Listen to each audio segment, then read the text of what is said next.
Hello everyone, আসসালামু আলাইকুম। আশা করি সকলে ভালো আছেন। তো আজকে আবার একটা ভিডিও নিয়ে চলে এলাম আপনাদের মাঝে।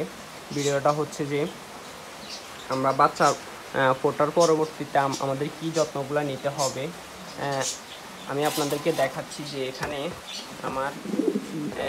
বাচ্চা ফুটছে। আপনাদেরকে দেখাচ্ছি, ওয়েট।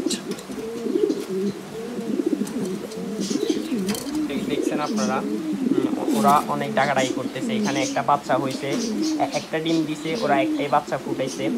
তো আমরা বাচ্চা ফোটার পরবর্তীতে ওদেরকে যথেষ্ট পরিমাণ খাবার দিব, এবং কি পাশাপাশি গ্রিড তো অবশ্যই রাখবো বাচ্চার সাথে সাথে, কারণ গ্রিডে অনেক ক্যালসিয়াম থাকে।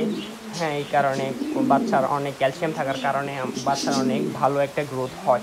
তো পাশাপাশি আমরা বাচ্চা ফোটার 2 থেকে 3 দিন পরবর্তীতে খাওয়ার পানির সাথে ক্যালসিয়াম দিয়ে দিব, কারণ ক্যালসিয়াম দেওয়ার কারণে ক্যালসিয়ামের পানিগুলা কবুতরে খাবে।